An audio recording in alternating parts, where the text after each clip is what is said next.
Good morning, everybody. Thank you, Phil. Thank you, Marty, for having me. I've actually never been to this Flextronics facility. I probably do 75 facilities or 75 factory tours a year in various countries, so I'm really looking forward to seeing this particular one. I'm going to give a presentation today. I was asked to talk about developing or having the perfect OEM EMS relationship, and I've only got about 30 minutes, so I could talk about that for 30 days and publish a number of articles on it. But it's a complex issue. I'm going to go through it pretty quick and give just some observations, some anecdotes, maybe a couple of rules to live by. So one quick note about outsourcing. You know, I've been in and around outsourcing as a user of outsourcing services, as a provider of outsourcing services, as a consultant that helps people understand outsourcing and their general manufacturing strategy for a number of years. And a particular observation that I think applies to outsourcing, but also applies in general to the way the world works today. And that is, in an increasingly complex world, you know, value creation, real meaningful value creation, accrues to people who specialize in something, and companies that specialize. The world is too complex to be everything and to do everything. So you really have to pick your battles. And so manufacturing and supply chain doesn't really need to be, you know, a core competence of your firm unless manufacturing excellence is the product of your firm. So for all of the OEMs in the room, it's really important to focus on, you know, what it is that you really sell and what is the competitive differentiation and what is the source of that in your company. So briefly, you know, how do you develop really the perfect OEM EMS relationship? And the answer to that is you don't. So Sam, you wanted Sam was worried I was going to go over my time. So are there any questions? So a little anecdote, EMS providers, you know, are like spouses.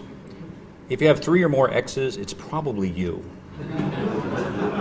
You know, we have a little customer in San Jose that is 4 years old, interesting little company in the clean tech space, who is now exiting their 4th EMS provider and moving into their 5th provider in a 4-year period of time. And I think it might be them. Don't tell them I said that, although I've told them that. So, you know, the first rule seems kind of obvious, but when you're going into outsourcing, whether you're going into it new or whether you're going into contemplating outsourcing of an incremental product or expanding outsourcing, the most important rule here is to define what success looks like.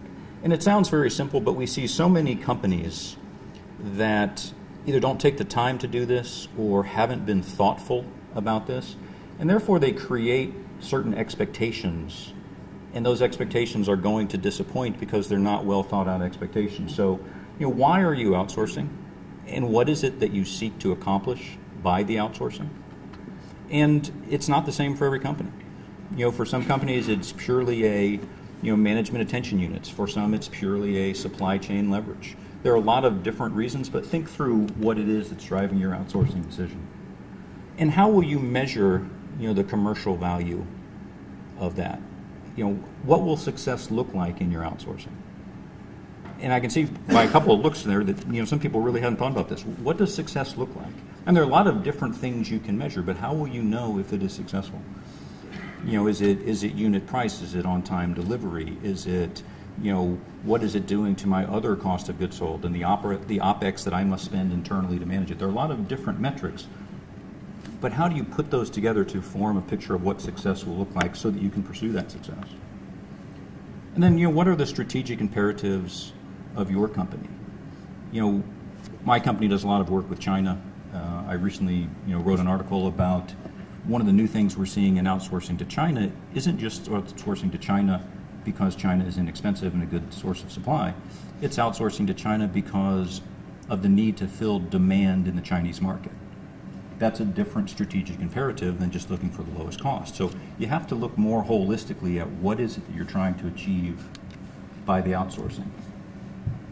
Rule number 2, and this is one that we see a lot of people get wrong. And you know, there are a lot of suppliers, and you know, Flextronics is one of the best in the world, but they have some very good competitors that can also do a good job.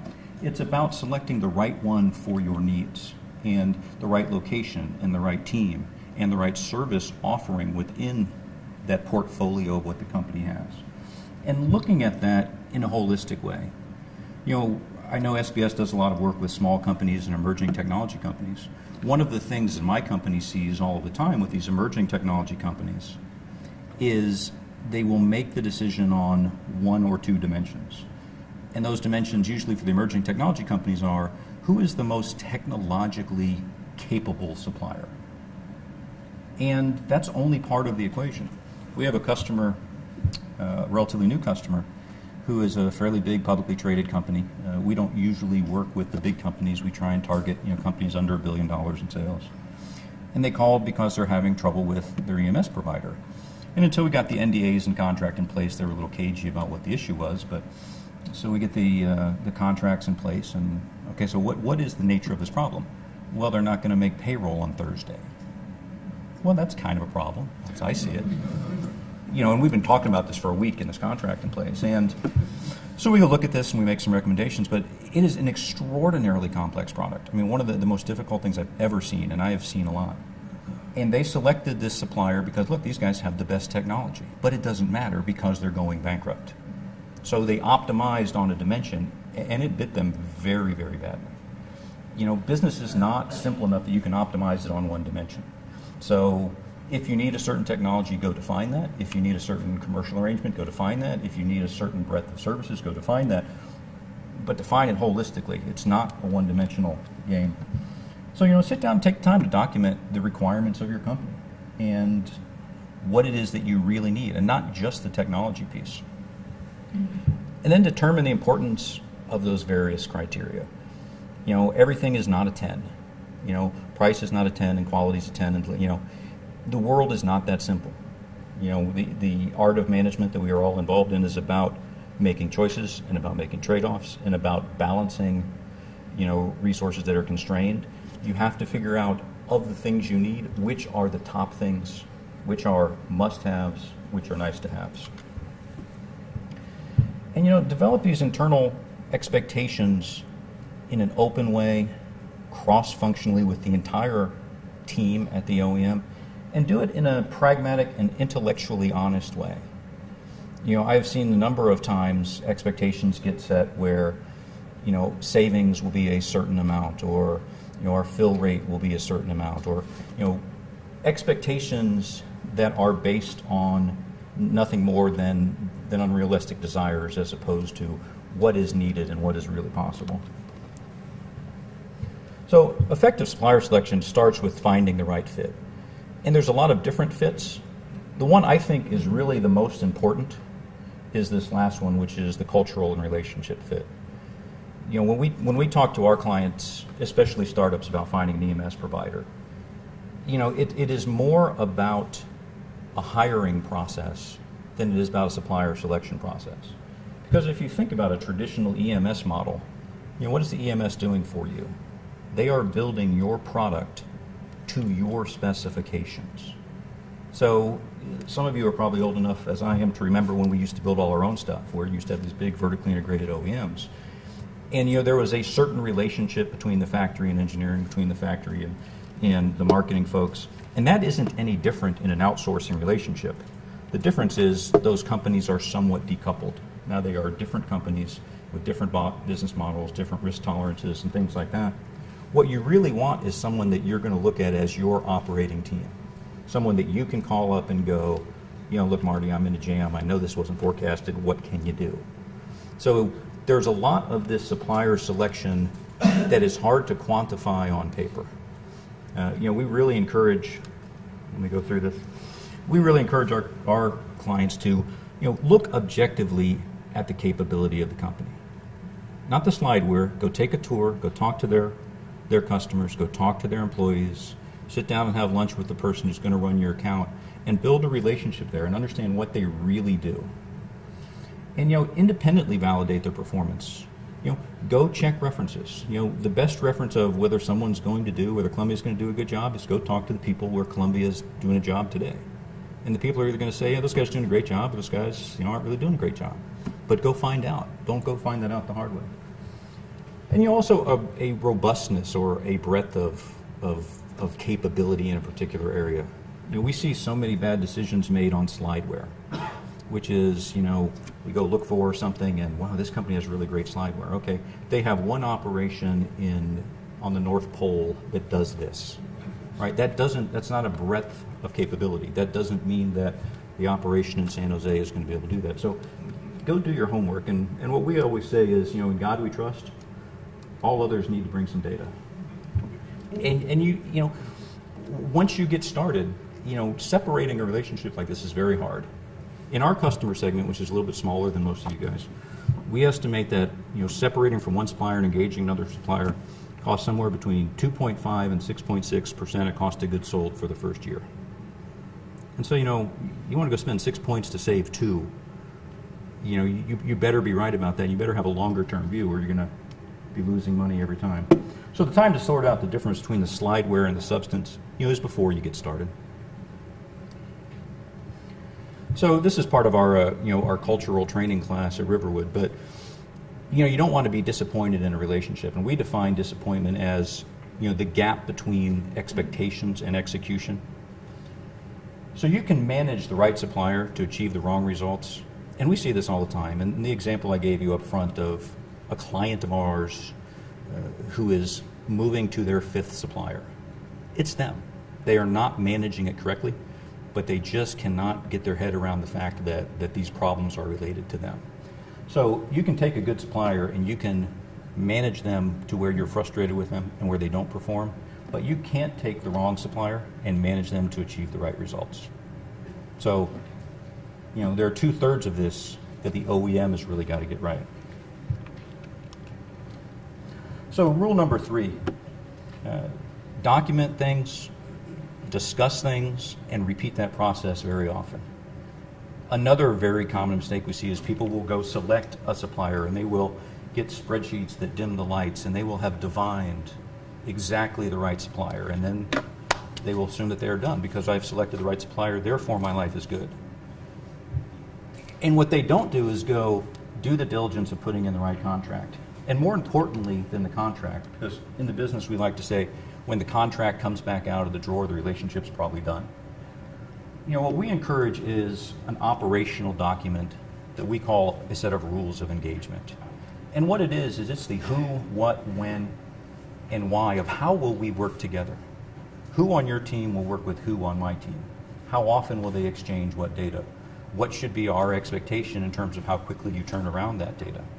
What are the built-in escalation paths? And what are the types of things that you should escalate, and when should you escalate? We see a lot of companies that, when they get started early in manufacturing, the first time that, on-time delivery is not 100%, they'll call the GM. Okay, maybe the GM will take your call, and that's good, but that doesn't help because you have a whole set of people under that are trying to work with you. So you also have to be careful about when do you escalate. So build these rules so that the OEM team and the EMS team are on the same page and have the same expectations. And if they have the same expectations, they're much less likely to be disappointed with these outcomes. All of this sounds very simple. It all sounds, very elementary, and we see so few people get this really right. And you'll regularly review the performance and the effectiveness of the intercompany communication. A lot of people will send their data over electronically, and they think, well, we're going to send this data over, and so it doesn't really need this people piece. It doesn't really need this interaction. But it really does. My right-hand guy at Riverwood has this saying. He said, contract manufacturing is an industry, but contract manufacturers are people. And people is what differentiates this thing, and it's the cumulative knowledge set, cumulative experience set of the people at the contract manufacturer and their day-to-day interaction and their day-to-day activities in trying to optimize your product manufacturing, your supply chain. And so it's important to understand on an ongoing basis how effective is that. And if it's not being effective, change things up. So rule 4, make your team accountable for your partner's success. And this is, all of these are, bi-directional pieces of advice. This is advice for the EMS providers and the OEMs. But we see a lot of problems where people have animosity towards their customer, their OEM customer, or the OEM has some animosity towards the EMS provider because, the performance isn't perfect. And then it can deteriorate into yeah, the performance isn't right, but it's not my fault, it's that guy's fault. And that may be true, but it doesn't help. So create a single team environment. Measure the OEM team the same way you measure the EMS team, one set of goals, one set of objectives, and get the team marching together. And eliminate finger pointing and what we call scapegoat herders. Most of the big companies that we deal with, and we don't deal with a lot of big companies, they'll have a couple of people in there that seem to be the director of scapegoat herding. They're the person whose job it is to tell you why this goal didn't get reached, wasn't obtained again, or yeah, we missed this delivery, or the quality is, but I'm here to tell you whose fault that is. And that just doesn't help. It's about performance. And so, recognize and reward your organization and people in your supplier's organization, your partner's organization, based on what they achieve. Not based on, hey, I worked really hard. I'm a capitalist pig. I don't care if you work hard. I care if you get something done. I care if you achieve a result. And you have to do this consistently for both teams together. And listen to your partner. We sit in on a lot of QBRs with our OEM customers and their suppliers. And you can just watch certain people in the room are listening to a point so that they can respond to that point. Listen to hear what the other party is saying. Listen to hear what the obstacles are. Listen to hear what the problems are. Listen to hear how you can help with that problem, as opposed to, okay, I know what I'm going to say as soon as as soon as this person stops talking.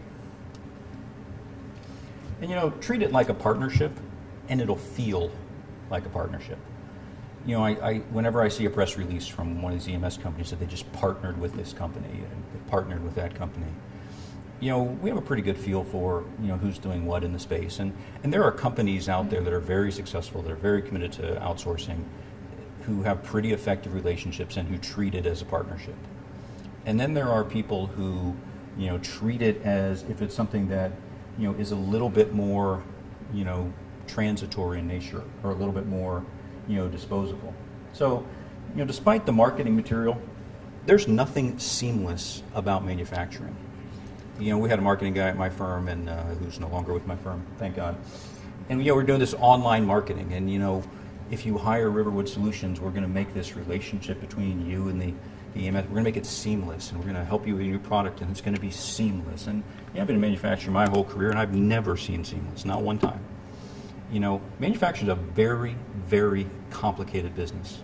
I look at these data storage racks and I go, okay, that thing's got 15,000 part numbers in it, and it's not the microprocessor that's going to shut you down. It's that little hex nut that you didn't know was coming in 2 days late, and it's not an easy business. It's not a seamless business. And here's the secret: it's the same whether you do it internally or externally. All of these things impact manufacturing, and so know that that's going to happen, and be prepared to adjust to it. And both parties have an economic interest in their business. There are some people, I don't think any in this room, but there are some companies that may or may not be located in certain parts of Texas that really approach this as, I fully expect you to not make money on my account. Okay, if I'm not going to make money, personally, I'm going to go fishing, because we call that a hobby where I'm from. But you don't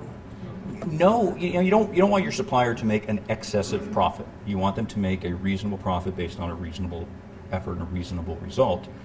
But at the same time, for whatever reason, there are people that believe that the EMS industry should not make a profit. And I can tell you, the last 2 weeks of the quarter, I used to run big EMS factories. You don't want to be the least profitable account in that factory the last 2 weeks of the quarter, for sure. So, think about that. Both parties have an economic interest, and they need not be mutually exclusive. And this was one that I know used to irritate me when I was on the EMS side of the table. Every dollar of savings is created equal.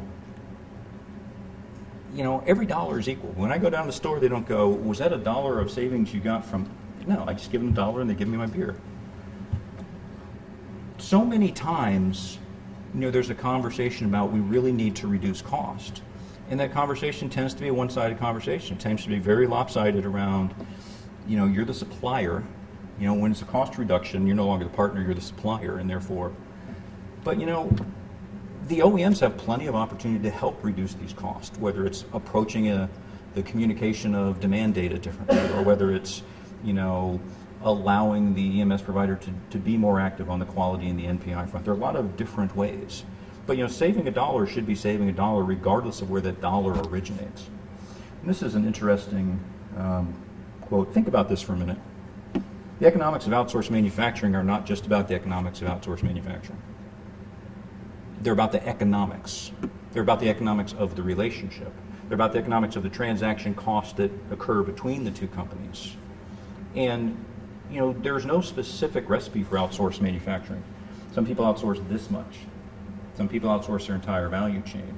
So the economics are about what you're trying to achieve, how much of it you outsource, what is the interaction and transaction between the companies. This is a quote that I like to use. We do this thing once a year called the Outsourced Manufacturing Academy, and we survey a bunch of OEMs and EMS providers. This is an EMS provider CEO. If the average OEM would examine their operational cost structure with 1/10 the scrutiny they use to examine mine, they'd find the extra 2 points they're looking for before their first coffee break. You go in there and I need a nickel here, and you go, these 17 people that all send me confusing demand signals that are supposed to be the same, maybe we could, there's not a lot of tolerance for conversations like that. Savings are savings. Be open to listening to your manufacturing partner, because that's in part what you hired them for. So I'm going to close with my famous quotes of the failed. These are real quotes, by the way. You can't make stuff like this up. I don't need an operations group, just someone to place purchase orders with Sanmina. Now that the world has become more and more outsourced, people think that, okay, well, I don't have to do anything if I'm the OEM. There's still a lot of activities that need to reside on the OEM side of the table. And, under-resourcing the OEM side of the table can create an awful lot of problems in the EMS relationship. Having said that, so can, over-resourcing that. But, we'll see, startups that are $25 or $30 million that'll have, one person making 25 grand a year that, well, I just place purchase orders. And it just doesn't work. It's not quite that simple yet. If my EMS provider was any good at all, this is a great story. I've got a few minutes left. If my EMS provider was any good at all, they'd give me 2-week lead time on all my products, regardless of what the forecast was. Now, this is a publicly traded company. These guys do $200 million a year in the telecommunications space. And they called us in and said, look, we think we need to go shoot our EMS provider, which we get a bunch of calls that go, look, we think we need to go to somebody new. So I go, look, let's go through it. Let's go through your last QBRs. And, well, we haven't done a quarterly business review in about 3 quarters. Okay? But you start going through this, and what is really the dissatisfaction? Well, lead times are too high. Okay, what do you need the lead times to be? Well, our customers don't give us any, so we shouldn't have to give them any. And again, manufacturing is not really that simple. So we dig into this, and the company had a very specific contract where they were holding their EMS provider very, very tight, tighter than the average MSA, around what they would be liable for in the pipeline. And so the EMS provider was simply acting according to the contract that was put in place. And so when we finally go reveal this and say, 1, you're not managing them, 2, you're not sending the right data, 3, you have a contract that says you need to behave this way. Given that you put a contract in place that says you need to behave this way, why is it that you're expecting them to behave other than what you contracted them to do? And then finally they go, oh yeah, maybe we should do some things differently. But it's, I don't know which is worse, people who used to run a factory that outsourced and then they want to fiddle with the factory, or the people who have never seen a factory in their life who outsource and go, I don't understand why there's lead times at all. Why can't I just call you and my stuff shows up? So, another one I'm like, I'll save at least 20% outsourcing my product. Maybe will. Certainly we've seen this in some cases. But, there's also cases where, if you save 4 points, it's a pretty good deal. There isn't any universal savings number. There are a lot of customers that are new to outsourcing that actually think that, somehow labor costs less in Columbia, South Carolina, if that labor is employed at Flex. And if you employ them across the street with an OEM sign out front, that labor is more expensive. We were working with a medical company in Redwood City who was thinking about building some stuff themselves. And they said, well, our labor rate would be 26 if we hire people, but if we give it to Flextronics, it'll be 10. Well, why is that? They're right down the street. So you have to think through some of these things. My EMS provider is full of idiots. They should have nothing but master's degree engineers testing my product. It's complex, for God's sake. Okay. I don't know if that's true. It sounds to me like there was a problem of turning the factory into the lab. But at the same time, I think if you went to someone like Marty and said, hey, that's what we need, if it's really what you need, I'm sure it can be put in place. But is it really what you need? And is that the way you would run your own factory? And it's interesting, the decoupling that's been created by outsourcing and how it makes more and more companies less informed about how manufacturing works. And that tends to create a lot more unrealistic expectations of how manufacturing should be able to perform. This is not an EMS one, but I like this one. We should have ample supplies to make it to the next depot. I'm sure most of you guys remember how that worked out for Mr. Scott. Didn't quite have enough supplies. So with that, a couple of quick issues here on contract negotiations, because we're talking about, and a lot of this is finding the right person, putting the right agreements in place. This is from a survey of 38 EMS C-level executives. When you're negotiating a contract, what are the hardest issues to get through? And I find some of these to be interesting. Pretty much a tie up front here. Contractual cost downs. Some people want, guarantee that my costs will go down every quarter. That's a tough issue because sometimes that's not the way the world works. Material liability rules and definitions. This is the one we spend the most time on. IP indemnification. And this is one I wanted to point out a little bit. I'm highlighting IP indemnification. For the most part, the EMS providers manufacture your product to your specifications. And most times the EMS provider will provide a pretty good warranty around those things that they do. But more and more we're seeing OEMs want the EMS provider to take on indemnification around the product, indemnification around product liability, indemnification around product design IP, even though they might have been handed the design.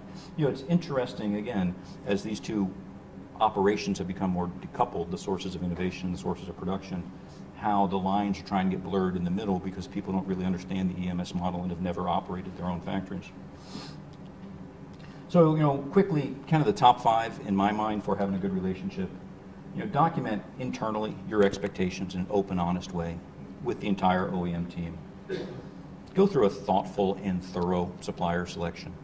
You can't pick the wrong supplier and get the right result. Define a set of rules of engagement and tweak these. Tell your teams how they will work together, when they will work together, how data flows, how feedback flows. The OEMs need to have an appropriately designed infrastructure to support outsourced manufacturing. Might be a bigger infrastructure, might be a smaller infrastructure, but it's always a slightly different infrastructure. What you need to do to manage outsourced manufacturing is not the same as what you need to do to manage an internal plant.